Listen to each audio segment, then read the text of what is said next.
சைனாவின் ஒரு பகுதியில் ஒரு பெரிய மடம் இருந்துச்சு. அங்க சுமார் 500 துறவிகள் வாழ்ந்து வந்தனர். அவர்கள் அனைவருமே தங்கள் குருவின் வழிகாட்டுதலின் கீழ் தன்னை அறிந்து கொள்வதை பயிற்சி செய்து வர்றாங்க. ஒரு நாள் ஒரு இளைஞன் மடத்திற்கு வந்து துறவியாக இருக்க விரும்புவதாக கூறான். அவன் குரு கிட்ட வந்து, குருவே, நான் என்னை அறிந்து கொள்ள விரும்புகிறேன், நான் உண்மையை தேடுறேன், உண்மைனா என்ன அப்படிங்கறத கண்டுபிடிக்க விரும்புறேன் அப்படின்னு சொல்றான். குரு அவனை பார்த்து, நீ உண்மையை அறிந்து கொள்ள விரும்பின அப்படின்னா உன்னுடைய முழு வாழ்க்கையும் அதற்காக நீ பணயம் வைக்க வேண்டியிருக்குப்பா. உண்மையை கண்டுபிடிக்க உன்னுடைய வாழ்நாள் முழுவதும் கூட ஆகலாம்.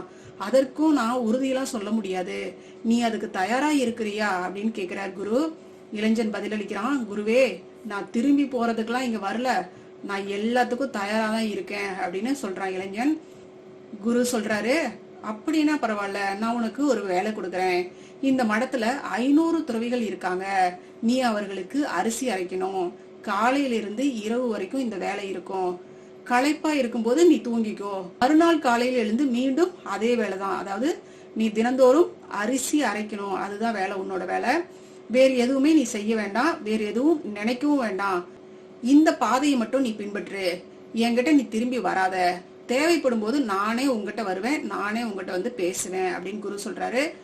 இளைஞன் குருவினுடைய ஆணையை பின்பற்றி அரிசி அரைக்க தொடங்குறான். மடத்துல தினமும் 500 துறவிகளுக்கு அரிசி தயாரிக்க வேண்டி இருந்துச்சு. எனவே அவன் அதிகாலையிலேயே எழுந்து இரவு வரை அரிசி அரைச்சுக்கிட்டே இருக்கான். களைப்பாக இருக்கும்போது அரிசி அரைக்கக்கூடிய அந்த அறையிலேயே தூங்கிக்கிறான். அவன் யார்கிட்டயுமே பேசல, யாருமே அவங்கிட்டையும் வரல. முதல் சில மாதங்கள்ல பல எண்ணங்கள் அவன் மனசுல வந்துச்சு. ஆனா புதிய விஷயங்கள் இல்லாதனால அவை காலப்போக்குல மறைஞ்சு போச்சு. ஆண்டுகளுக்கு பிறகு அவன் தன்னுடைய பெயரை கூட மறந்து போயிட்டான். அவன் மௌனமாக இருந்துகிட்டே இருக்கான். எண்ணங்கள் இல்லாம அரிசி அரைச்சுக்கிட்டே இருக்கான். ஆனா அவன் ஒருபோதும் எந்த தியானமும் செய்யல, எந்த சாத்திரங்களையும் அவன் படிக்கல. மற்ற துறவிகள் அவனை ஒரு முட்டாள் அப்படின்னு நினைக்கிறாங்க. 12 ஆண்டுகள் இப்படியே கடந்து போச்சு. ஒரு நாள் குரு அறிவிக்கிறாரு, என் நேரம் நெருங்கிருச்சு, நான் ஒரு வாரிசை இங்க தேர்ந்தெடுத்தாகணும். அப்படி தேர்ந்தெடுக்கக்கூடிய நபர் தான் இந்த மடத்தை எனக்கு பின்னாடி நடத்துவாங்க அப்படின்னு குரு சொல்றாரு. அதனால தன்னை முழுமையாக அறிந்து கொண்டு தன்னை பற்றி முழுமையாக அறிந்திருக்கும் எந்த துறவியும் இன்று இரவு என்னுடைய அறைக்கு வந்து சுவர்ல சில வரிகளை எழுதட்டும். அவை அவர்களுடைய வாழ்க்கை அனுபவத்தை சுருக்கமாக கூறக்கூடியதாக இருக்கணும் அப்படின்னு குரு சொல்றாரு. பல துறவிகள் இதை பத்தி யோசிக்கிறாங்க. ஆனா பௌத்த சாத்திரங்களை நன்கு அறிந்த ஒரு மூத்த துறவி சென்று சில வரிகளை எழுதுறாரு. அனைவரும் அவர் தான் அடுத்த வாரிசாக இருப்பார் அப்படின்னு நம்புறாங்க.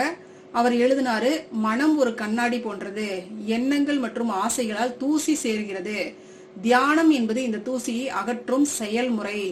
தூசி அகற்றப்பட்டால் மனதின் கண்ணாடி தெளிவாகிறது, விடுதலையும் கிடைக்கிறது அப்படின்னு எழுதி வச்சிருக்கிறாரு. மறுநாள் காலையில குரு இந்த வரிகளை பார்த்து, எந்த முட்டாள் என் சுவர்ல இந்த முட்டாள்தனத்தை எழுதியிருக்கிறான் அப்படின்னு கேட்கிறாரு. இந்த வரிகளை எழுதிய துறவி மௌனமாக இருக்கிறாரு. வரிகள் பார்த்தோம்னா அறிவு நிறைந்தவையாக இருந்துச்சு. ஆனா அவை அனைத்துமே புத்தக ஞானம், வெறும் அறிவு ஞானம். துறவி தன் பெயரை அந்த இடத்துல எழுதவே இல்லை. ஏன்னா அது சரியானதா என்று அவருக்கு உறுதியா சொல்ல முடியல. குரு இந்த வரிகளை முற்றிலும் நிராகரிச்சாரு. இது மடத்துல உள்ள அனைவரையும் ஆச்சரியத்துல ஆழ்த்துச்சு. இந்த நிகழ்வு துறவிகளிடையே ஒரு விவாதத்திற்கு வழிவகுத்தது. 2 துறவிகள் இதை பற்றி விவாதிக்கும் போது 12 ஆண்டுகளாக அரிசி அரைத்து வந்த துறவியை கடந்து சென்றனர். அவர்களின் உரையாடலை கேட்டு அரிசி அரைப்பவன் சிரிச்சான். 2 துறவிகள் அவனிடம், நீ ஏன் சிரிக்கிற அப்படின்னு கேட்க. ஏன்னா அவர்களுடைய பார்வையில அவன் ஒரு எளிய முக்கியமில்லாத ஒரு துறவி, அரிசி அரைப்பதை தவிர வேறு எதுவுமே தெரியாதவன். மடத்துல பல கற்றறிந்த அறிஞர்கள் இருந்தனர். ஆனால் அரிசி அரைப்பவன் யாருகிட்டயுமே பேசுறதில்ல. அதனால 2 துறவிகளும் அவன் சிரிப்பதை பார்த்து திகைத்தாங்க.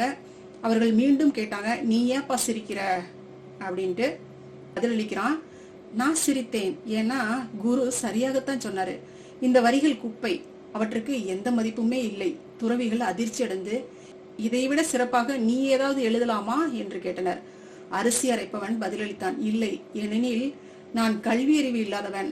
ஆனால் ஆம், நான் சில வரிகளை சொல்லலாம், நீங்கள் அவற்றை எழுத முடிந்தால் நான் உங்களுடன் வருகிறேன். துறவிகள் சம்மதித்து அவனை குருவினுடைய அறைக்கு அழைத்து செல்றாங்க. அரிசி அரைப்பவன் சில வரிகளை சொல்றான். மற்ற துறவி அவற்றை சுவரில் எழுதினான். அரிசி அரைப்பவன் என்று கையொப்பமும் அதில் இடப்படுது. குரு மீண்டும் கோபப்படுவார் என்று அவர்கள் எதிர்பார்த்தாங்க. ஆனால் அவர் சொன்ன வரிகள் குறிப்பிடத்தக்கவையாக இருந்துச்சு. மனம் என்பது ஒரு மாயை. மனமும் இல்லை, மனதின் கண்ணாடியும் இல்லை. மனம் இல்லாத இடத்துல தூசி எங்க விழும்? இதை புரிஞ்சு கொள்பவனை உண்மையை அறிந்தவன். குரு இந்த வரிகளை பார்த்து இரவினுடைய நடுப்பகுதியில் எழுந்து அரிசி அரைப்பவனிடம் செல்றாரு. அரிசி அரைப்பவன் தூங்கி கொண்டிருக்கிறான். குரு அவனை எழுப்பி, இதோ என்னுடைய கோல் மற்றும் என்னுடைய ஆடையை எடுத்துக்கோ. இன்று முதல் நீதான் என்னுடைய வாரிசு. ஆனா இந்த மடத்தை விட்டு வெகு தூரம் சென்று விடு. ஏன்னா இங்குள்ள பல அறிஞர்கள் தங்களை உன்னை விட உயர்ந்தவர்களாக கருதி கொண்டிருக்கிறாங்க. அவர்கள் உன்னை கொல்ல முயற்சிப்பார்கள்.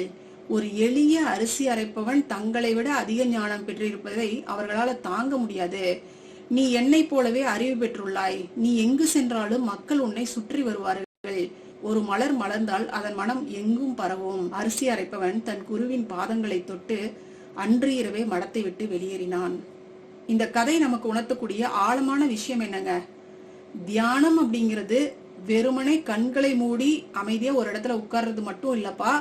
அங்க மனம் ஒருநிலைப்படணும், அதுதான் விஷயம். அப்படி ஒருநிலைப்படல, அங்க மௌன நிலை கடைபிடிக்கப்படல அப்படின்னா அது தியானமே கிடையாது. அதை விடுத்து நீ ஒரு இடத்துல உட்கார்ந்துதான் தவம் செய்யணும் அப்படிங்கறதெல்லாம் அங்க இல்ல. நீ எந்த வேலையை செஞ்சாலும் அந்த வேலையில விழிப்புணர்வோடு கவனத்தோடு அந்த வேலையில மட்டும் நீ கவனம் செலுத்தின அப்படின்னா அதுவுமே தியானம் தாப்பா அப்படின்னு சொல்றாருங்க.